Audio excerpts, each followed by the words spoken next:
सबसे पहला और सबसे इंपॉर्टेंट चीज हमें ये समझना होगा, डेट्स क्या कितना सुनना है कितना नहीं सुनना है, ये प्रेरोगेटिव होता है ऑनरेबल कोर्ट का, ये प्रेरोगेटिव होता है जज साहब का। We can not as per our own whims and fancies decide the dates.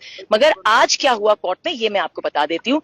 Ultimately it was started, सुबह जब ये शुरुआत हुई इस केस की, तो महराज मलिक जी की तरफ से हमारी जो लीगल टीम को लीड कर रहे हैं सीनियर काउंसिल राहुल पंत जी, उन्होंने बड़े सशक्त तरीके से अपने पॉइंट्स रखे। उन्होंने जब अपने पॉइंट्स कंक्लूड करे उसके बाद मुजफ्फर खान जी ने अपने पॉइंट्स रखे and ultimately approximately bye 1 o'clock हमने अपने आर्ग्यूमेंट्स कंक्लूड करे। जज साहब ने अपने ऑर्डर में भी शायद यही लिखवाया है that we have wrapped up the case on behalf of Maharaj Malik. हमने महराज मलिक की तरफ से जो भी दलीलें देनी थी वो दे दी हैं एंड हमारी एक सबमिशन है कि अब कुछ केस लॉज जो हमने सबमिट करने थे वो हमने जज साहब को बता दिया है। So ultimately, as per the honorable judge, जो कोर्ट ने कहा है आज, उन्होंने यही कहा है that this case has been kept for the 27th of December।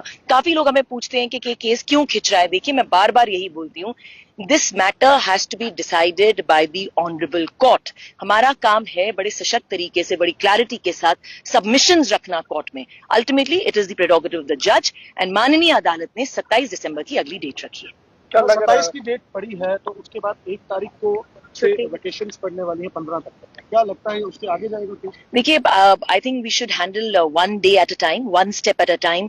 कोई भी अजम्पशन मैं नहीं करना चाहती।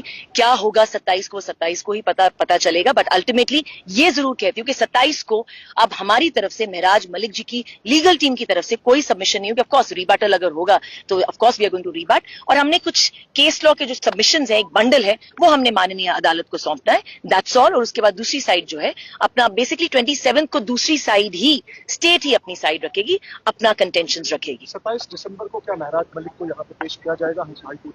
नहीं, नॉट एट ऑल, ऐसा कुछ भी नहीं है। माननीय जो अदालत है वो सुनेंगी, स्टेट की बात सुनेंगी, ऐसा कुछ भी नहीं है। डोडा कॉन्स्टिट्यूंसी के लोगों के लिए क्या कुछ मैसेज रहेगा? डोडा कॉन्स्टिट्यूंसी के लोगों के लिए मेरा एक ही मैसेज रहेगा कि कुछ रूमर्स जो हैं आप लोगों तक पहुंचते हैं कि डिले हो रहा है, इस तरह की डेट नहीं ली, उस वाली डेट, वो वाली डेट नहीं ली। तो मैं आप लोगों को क्लियर करना चाहती हूँ आपके माध्यम से डोडा कॉन्स्टिट्यूंसी के लोगों को कि यू हैव टू अंडरस्टैंड कि ये केस जो है महराज मलिक जी का वो कोर्ट में है। माननीय अदालत डिसाइड करती है क्या डेट होगी क्या नहीं होगी, उन्हें कितना सुनना है कितना नहीं सुनना है।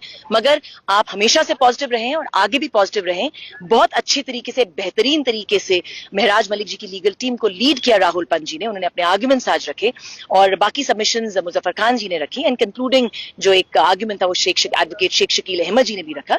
एंड नाउ आपकी डोडा कॉन्स्टिट्यूंसी के लोगों के लिए यही मेरा मैसेज होगा कि होपफुल रहें and let's wait for the 27th of December। Ma'am, हाल ही में महराज मलिक की जो तस्वीरें थी जीएमसी से वायरल हो रही थी, हाथ में हथकड़ी देखने के बाद जो है काफी सारे वकला हजरात ने भी गुस्सा जाहिर किया और पब्लिक के अंदर भी गुस्सा था। क्या उस पर बात हुई आज हाईकोर्ट के अंदर? नहीं, उस पर बात कोई नहीं हुई। मैंने आपको पहले ही बताया था कि जब मैंने लास्ट अपनी एक बाइट दी थी उसमें जब मैं महराज मलिक जी से मैंने बात करी थी उनके इस हैंडकफिंग को लेके, तो उन्होंने बोल दिया था और मैंने ये बाइट भी दे दिया था मीडिया को कि ये जो उनका हैंडकफिंग का मामला महराज मलिक जी के लिए बहुत ही मामूली मसला है। उन्होंने इस बात पे बिल्कुल भी तूल देने को नहीं कहा है और जो महराज मलिक जी ने अपनी स्टेटमेंट मेरे जरिए जो रिलीज करनी थी वो मैंने मीडिया में इशू कर दी थी।